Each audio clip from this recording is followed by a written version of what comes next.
নমস্কার, সুন্দরবন ডায়েরিতে আপনাদের সকলকে স্বাগত জানাচ্ছি। এখন একদম ভরা দুপুরবেলা। সৌরভ আর মাকে বিয়েবাড়িতে পৌঁছে দিয়ে আর এই পথে বাড়ি ফিরব। তো ফেরার পথে যেহেতু নতুন জমির উপর দিয়ে যেতে হয়, তো নতুন জমির পাশে এসে না দাঁড়ালে মনটা ভাল লাগে না। তো এসে একটু দাঁড়ালাম, আর চারিদিকে মাইক বাজছে। একদিকে কীর্তন বাড়িতে মাইকের গান ভেসে আসছে, একদিকে যে বিয়ে বাড়িতে মা বা সৌরভ ওরা গেছে সেই বিয়ে বাড়ি থেকে গান আসছে। তো ভিডিও নেওয়ার মতো না, তবুও এখান থেকে শুরুটা করলাম। তো বেশ কয়েকটা কাজ হয়েছে, আপনাদের সেটা দেখাবো। তো সঙ্গে থাকুন সুন্দরবন ডায়েরির এই দ্বিতীয় পর্বে। আশা রাখি ভালো লাগবে। আর যারা নতুন দেখছেন চ্যানেলটি সাবস্ক্রাইব করে আমাদের পাশে থাকবেন। আজ যেন রৌদ্র খুব চড়া, খাঁখা করছে রৌদ্র, আর গরমও সেরকম পড়েছে। আবার রাতে ঠান্ডা পড়ছে, যদিও দক্ষিণে হাওয়া আছে। আমাদের 2-3 দিন পরে হয়তো মালপত্র ঢুকবে। তো এই রাস্তার এই অবস্থা, যারা ভ্যান চালায় ওরা বললো যে এখানে একটু বালির ওই মাটির বস্তা দিয়ে দু সাইডে একটু গার্ড করবে। আর পাইলিংয়ের জন্য তো কাঠ এনে রাখা আছে। পাইলিংয়ের কাঠগুলো পোতার জন্য আমরা ওই জেসিবি দিয়ে পুঁতবো বলে একটা সিদ্ধান্ত করেছি। তো যেহেতু অল্প সময়ের কাজ, তো গাড়ি পাওয়া যাচ্ছে না। এই আজ আসি কাল আসি করছে, এখন কখন আসে দেখা যাক। এখান থেকে পাইলিংটা করতে হবে, তো পাটপাট করে কাজগুলো গোটাতে হবে। এখন সব কিছু চাইলেই তাড়াহুড়ো করে হয় না, একটু সময় নিয়েই কাজটা করতে হবে। এদিকে চেম্বারের গর্তটা হয়ে গেছে, তো উপরের স্ল্যাবটা মিস্ত্রিরা যখন এখানে কাজ করতে আসবে স্ল্যাবটা বানিয়ে নেব, আর তখনই ঢালাইটা হবে। ওই স্ল্যাব ঢালাইটা, গোল যে স্ল্যাবগুলো হয়, আর তখন এই বেডটা বসিয়ে উপরে স্ল্যাব দিয়ে টেম্পোরারি ওই যে টয়লেটটা হবে আর কি। আর এখানে কচু গাছ লাগানো হয়েছিল, সেখানে দেখতে পাচ্ছি কচুর মাথা সব ওই 2-1টা করে গাছ দেখা যাচ্ছে। তো এখানে গাড্ডা খোঁড়ার সময় তখন এগুলো হয়তো উঠেও যাবে, কি হয়েছে তাও জানি না তলাতে। আর আমাদের এখানে যে ঘরটা করা হবে, পিলারগুলো পোতা হয়েছিল আপনারা দেখেছিলেন। গতকাল বিকালবেলা এই আড়াগুলো খাটানো হয়েছে, এগুলো পুকুরে জলে ডোবানো ছিল, কালকে তুলে আর এগুলো একেবারে বিকাল সন্ধ্যা নাগাদ এটা কাজ করেছে ওরা মিস্ত্রিরা। চারিদিকে ওরা কাজকর্ম করে বেড়াচ্ছে বলে সময় পাচ্ছে না, তো ওই কারণে বিকালবেলা এসে এই কাজটা করেছে। আর উপরে কাঠের আর স্ট্রাকচার হবে না, ওই লোহার যে চ্যানেলগুলো হয় সেই চ্যানেল দিয়েই স্ট্রাকচারটা হবে, আর অ্যাসবেস্টের ছাউনি। তো চ্যানেলের মাপ নিয়েছে, এখন গোসবাতে অর্ডার করতে হবে, বোটে আসবে, নিয়ে এসে আর একদিনে চাল খাটানো হয়ে যাবে। যে কাঠামটা একদিনে খাটানো হয়ে যাবে, আর একদিন ছাউনি, বেশ ঘর দাঁড়িয়ে যাবে। কিন্তু মাটি ফেলতে হবে কিছুটা ভেতরে। আর একটা নতুন কাজ হয়েছে, সেটা দেখলে আপনাদের ভালোও লাগবে। আর এটা বেশ কয়েকদিন ধরে করার কথা হচ্ছিল, তো কালকে সন্ধ্যাবেলা একেবারে রাত্রি নাগাদ এই কাজটা হয়েছে, যদিও এখনও ইনকমপ্লিট আছে, তাও আপনাদেরকে দেখাচ্ছি কেমন হয়েছে বলবেন। এই দেখুন, এইটা বানানো হয়েছে একদম একটা খাটের মতো, বড় চৌকি খাটের মতো। আর এদিকে হেলান দেওয়ার জায়গা, এখানে উঠে 5-7 জন তো আরামসে বসতে পারবে। আর এদিক দিয়ে গরমের সময় দক্ষিণে হাওয়া বইবে হু হু করে, এখানে এসে একটু বসা যাবে, বা মিস্ত্রিরা যারা কাজকর্ম করবে তারাও এখানে একটু বসতে পারবে, রেস্ট নিতে পারবে, আমরা এসেও বসতে পারবো। কালকে কাজ করে গেছে তড়িঘড়ি, দেখতে পাচ্ছি শাবলটা নিয়ে যায়নি, এখানে পড়ে আছে, কারো চোখে পড়েনি, না হলে গরু টরু বাঁধতে এসে কে কোত্থেকে হাতে করে নিয়ে যেত তার ঠিক নেই। তো এটা আমাকে নিয়ে যেতে হবে এখন। এই টায়ারগুলো আনা হয়েছিল, টায়ারে করে এই পিলার ঝুলিয়ে ঝুলিয়ে উপরে তোলার জন্য। এখানে কিছু বাঁশও আনা আছে, বাঁশগুলো ওই পাইলিংয়ের ওই সাইডে দেওয়ার জন্য চটা হিসেবে ব্যবহার করা হবে, গোটা বাঁশ। তো সেই জন্য এগুলো রাখা আছে। আর কাঠ এনে ভেজানো ছিল এখানে। তো কালকে ওই ঘর করার সময়, এই বসার জায়গাটা করার সময় কাঠ সব পাওয়া যায়নি, অনেকটা গর্ত তো পুকুর এখানে ডোবানো ছিল, নিচের দিকে চলে গেছে।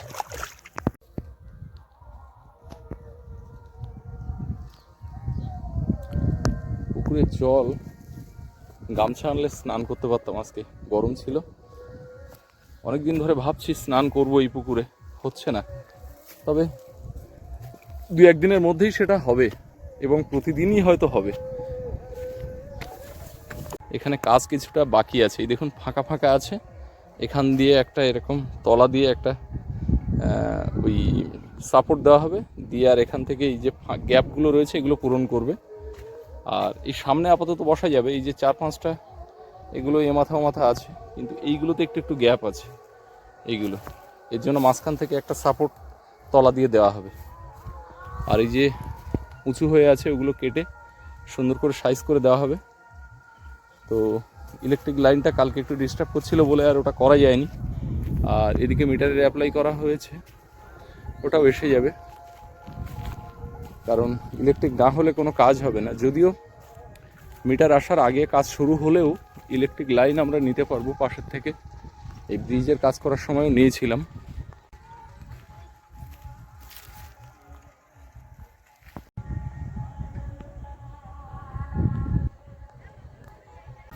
এখানে আর দাঁড়াবো না, সোজা বাড়ির দিকে যাব। আমার এখনো স্নান হয়নি, যদিও দুপুরের খাওয়াটা সকাল সকালে খেয়ে নিয়েছি, তো এখানে আর দাঁড়ানো যাবে না।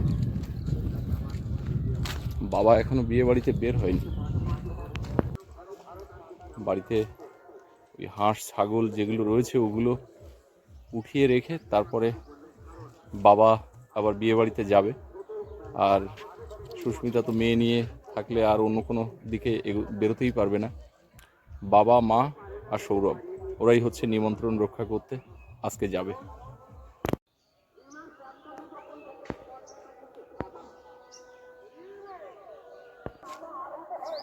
যে রাস্তা দিয়ে বাড়ির দিকে যাচ্ছি, মানে বিনাপানির দিকে যাচ্ছি, সামনে দেখুন রাস্তাটা পুরো গাছের ছায়ায় ভরা।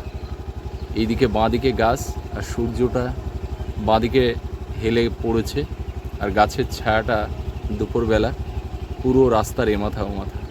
রাস্তার পাশে সজনে গাছে সজনে ঝুলছে, আর চারিদিকে আমের মুকুলে পুরো ভরে আছে।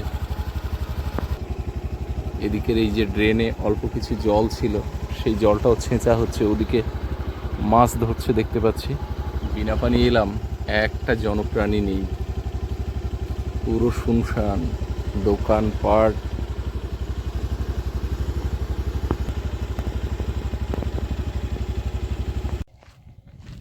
বিনা পানি এই যে ঘাট, এই ঘাট থেকেই কিন্তু আমাদের ঘরের যাবতীয় মালপত্র উঠবে। এই যে যেখানে দাঁড়িয়ে রয়েছি পেছনে দেখুন ইট সাজানো রয়েছে, এদিকে ধানের বস্তা, রেশনের মালপত্র সব এই ঘাট দিয়ে ওঠে। ওদিকে দয়াপুর বাজার, আর এদিকে এই বিনাপানি ঘাট। তো বিনাপানি ঘাটে একটা বোটও রয়েছে, পণ্যবাহী বোট, এই ইটগুলো এই বোটেই এসছে। তো আমাদের সমস্ত মাল, বালি, পাথর বা ওই রড সব কিন্তু বোটে এখান থেকে ওঠানো হবে, আর এখান থেকে মোটর ভ্যানে করে নিয়ে যেতে হবে নতুন জায়গার ওখানে। এখানে এই যে স্ল্যাবগুলো রয়েছে এগুলো সেই বাড়ি বাড়ি যে জল পৌঁছে দেওয়ার যে প্রকল্প, সেই প্রকল্পেরই স্ল্যাব। এগুলো সব জায়গাতে দেওয়ার পরে বেশি হয়ে রয়েছে এখানে।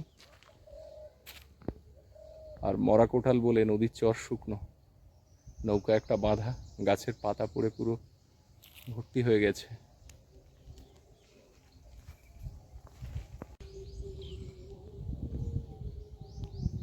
এমন একটা জায়গায় এসে দাঁড়ালাম যে এখান থেকে যাওয়ার পথে গরমের সময় আপনার মন চাইবে যে একটু বসেই যাই। মাথার উপরে তাল গাছ এক পায়ে দাঁড়িয়ে রয়েছে, আর পেছনে এই যে বাঁশের ঝাড়, সামনে গোমর নদী বয়ে চলেছে, কয়েকটা বাইন গাছ হাওয়ায় দুলছে। আর এই গরমের মধ্যে যদি এরকম গাছের তলায় নদীর দিকে ফেরানো একটা বাঁশের মাচা থাকে, তাহলে মন তো চাইবেই একটুখানি ছুঁয়ে যাই, বসে যাই। তো এই যে বসে পড়লাম গাড়িটা এখানে রেখে। এত ঠান্ডা এখানে, গরম প্রখর যখন রৌদ্র, বৈশাখ জ্যৈষ্ঠ মাস, তখন এখানে কিন্তু বেঞ্চ ফাঁকা থাকে না। বাড়িতে দুপুরবেলা খেয়ে বেঞ্চের উপরে হয় এসে শুয়ে পড়ে, না হলে বসে গল্পগুজব করে। তো আমরাও যাওয়া আসার পথে এই জায়গাটাতে বসি, বিনাপানি থেকে আমাদের আপ্যায়নে যাওয়ার পথে। যারা এসেছেন আমাদের আপ্যায়নে এবং বিনাপানি গেছেন তাদের জায়গাটা চেনা লাগবে। ঠিক ইটের রাস্তায় মানে আপ্যায়ন থেকে বিনাপানির দিকে যেতে ইটের রাস্তায় ওঠার আগে যে বাঁশঝাড়টা রয়েছে সেই জায়গাটা। আর বাঁদিকে একটুখানি গেলে আমাদের কমলবাবুর গেস্ট হাউস, সেখানে যাওয়ার সময় দেখলাম গাড়িটা দাঁড় করানো। ভাবছি ঢুকবো কি না, ঢুকলে অনেকটা দেরি হবে, আবার ওদিকে বাড়ির থেকে ফোন আসবে কই গো। তো বাড়ির দিকেই হয়তো যাব না ঢুকে।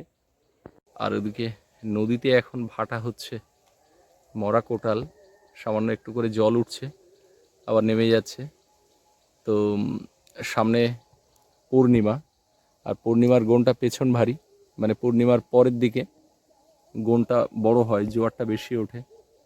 আর এই পূর্ণিমার গোনেই আমাদের মালপত্র আসবে, সেরকমভাবেই কথাবার্তা হয়েছে। অনেকটা সময় কিন্তু এখানে বসে থাকলাম। আমি এখান থেকে যখন যাচ্ছিলাম, কমলের গাড়ি যখন দেখে গেছি, কমলও আমাকে দেখেছে, তো ফোন করলো। আর সেই ফোনে ধরে কথা বলতে বলতে প্রায় 20-25 মিনিট কথা বললাম এই গাছতলাতে বসে। তো এই ফোনটা ছেড়ে আর এই উঠে স্কুটিতে বসেছি, এবার বাড়ির দিকে যাবো। ওদিকে সুস্মিতাও ফোন করছে। বাড়িতে চলে এলাম, দেখি কি অবস্থা। তো সেই দুপুরবেলা বাড়ি আসলো, আর তারপরে আমরা দুপুরবেলা বেশ রোদ গরমও ছিল, ওইভাবে কাটলো। একটু ঘুমাবো ভাবলাম, কিন্তু ওনার ঘুম হয়ে গেছে, আর আমাদের ঘুম কেন হবে। নিয়ে ঘরের মধ্যে রাখলাম, যতক্ষণ না একটু ছায়া পড়েছে বাইরে বের করতে পারলাম না। তো এখন এই বাইরের দিকে নিয়ে ঘোরাঘুরি করছি, ওই বাড়ির ওপর দিয়ে ঘুরছিলাম, এর মধ্যে আবার এই পুকুর পাড়ে এদিকে আসলাম। ওদিকে মাঠে শাক তুলছে সব, তা আমি দেখছিলাম একটু কি শাক। পুকুরের ডাল জল বাগানের মধ্যে মাটি ফোড়া শাক হয়নি গো? জল অনেকটা কমে গেছে।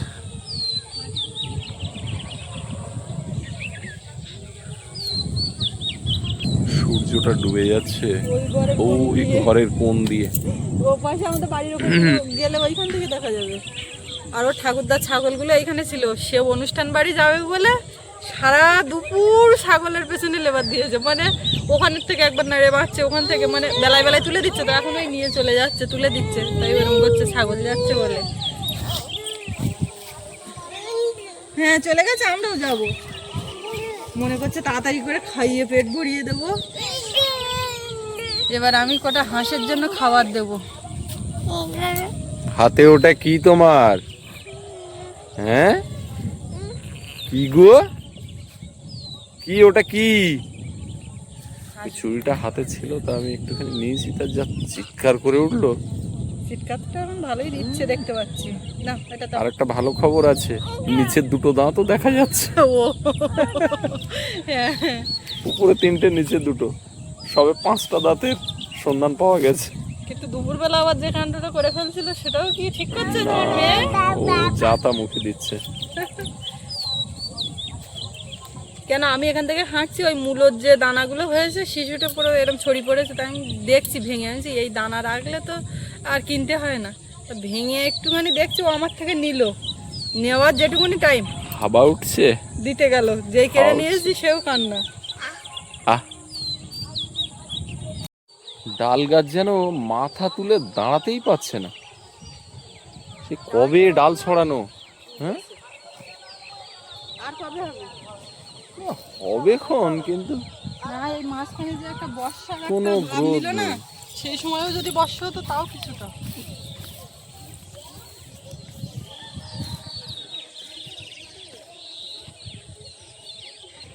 মাথার উপরে চাঁদ দেখা যাচ্ছে, এই চাঁদ গোল হলেই দোল। না এই আগের বারে দোলের সময় কি আমাদের ওই সুকান্তরা ওরা ছিল আগের বার? না তার আগের বারে সুকান্তরা আগের বার দোলে ছিল। হ্যাঁ আগের বার দোলেই তো ছিল, তাহলে তো এবার দোলেও ওদের আসা উচিত। আসা উচিত তো। সুকান্ত চাকরি পেয়েছে, খুব ভালো খবর। সেটা ফোন করে মাসিমা জানিয়েছেন। হ্যাঁ আমাকেও বলেছে, প্রথম তোমাকে বলেছে, সবাইকে মামা মামি, তাদেরকে না বললে চাঁদ দেখছে নাকি?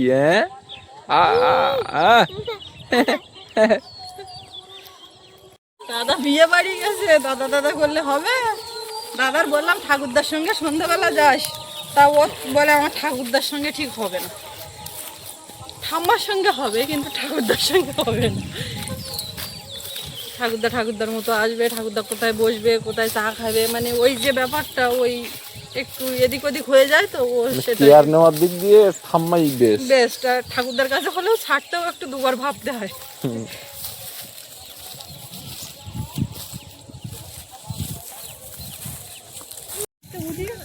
জিরে টিরে গুলো ঢাকতে হবে, কুড়ি ঢাকতে হবে। অত দূর চলে গেলে হবে না, তোমার তো আগে উঠতে বললাম ওই জন্যই। ঢাল নাই জানা, উঠে গেছে। ও মাঠে নেমেছে বলে কত খুশি। ফুলের আর মা শুধু ওই মাঝখানের অংশটুকু আছে, পাপড়িগুলো আর নেই। মা বলছে পাখিনি তো ওরা কি খাচ্ছে, কাঁচা মাচা সব। হ্যাঁ সব খেয়ে ফেলেছে, যাও ওখান থেকে সরাও। পুরো সব ন্যাড়া করে দিয়েছে, কালো হয়ে গেছে তো। ওই তো কালকে রোদ বেলায় জিরেগুলো কুলোতে ঝেড়ে নেবো ডোলে করে। কতটা জিরে হবে এতে?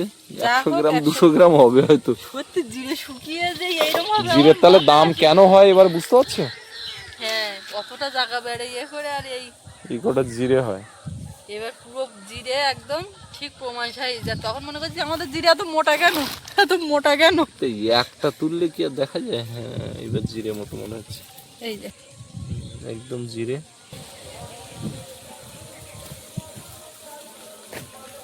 ঢেকে দিলাম। চলো এবার দুটো ভাত দেই হাঁসের জন্য। খিদে পাচ্ছে জানো, সেই আজকে একটু সকাল টানে খেয়েছি তো। মা মামা মা মামা, ও বা যাবা যে বাড়ি যাবা?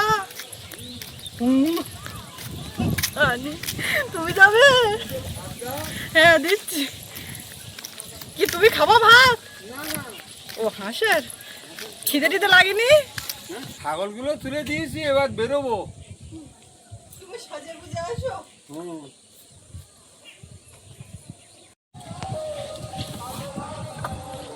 হাত আজকে ওই উনুনের উপরে বসানো ছিল, আর তলায় একটু লেগে গেছে, ওই জন্য জল দিয়ে ভিজিয়ে দিলাম।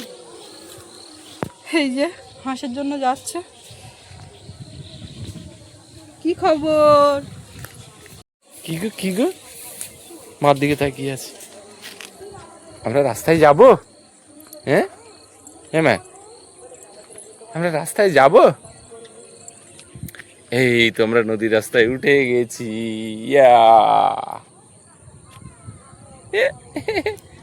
কই মা কোথায় গেল? হ্যাঁ মা কোথায় গেল? এ আইনা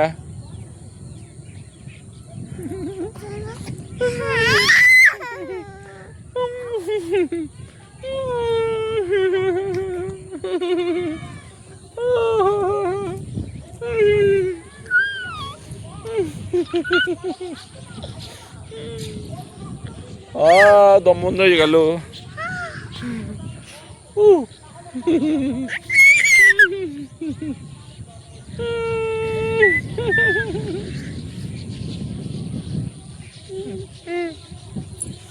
কি গো পাখি গেছে, মাথার উপর দিয়ে পাখি গেল, সেদিকে নজর। ওই যে পাখি।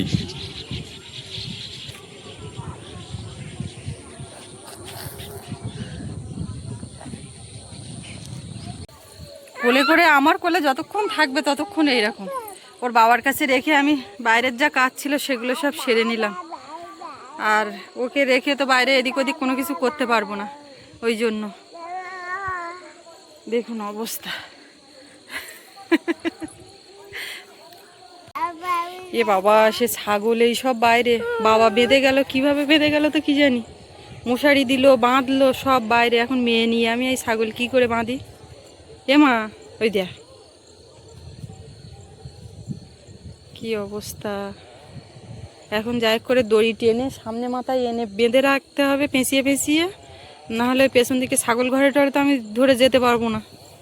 এই মতো অবস্থা, এদিক ওদিক চলে না যায়, সেই জন্য আমি সামনে পরে এনে বেঁধে রাখবো। এখানে লাইট জ্বলবে অন্তত সামনে পরে থাকবে আর এসে রাত্রিবেলা তুলে দেবে। তো যাই হোক, আজকে এই পর্ব আমি এখানে শেষ করব। দেখি মেয়ে নিয়ে কিভাবে কি করতে পারি। শেষ করব, মুখে হস করছে, দাঁড়িয়ে আছে এখানে। আসি আমা, সবাইকে টাটা করে দাও, বলে আগামীকাল আবার দেখা হবে। সবাই ভালো থাকবেন, সুস্থ থাকবেন, আর এতক্ষণ সাথে থাকার জন্য সবাইকে ধন্যবাদ।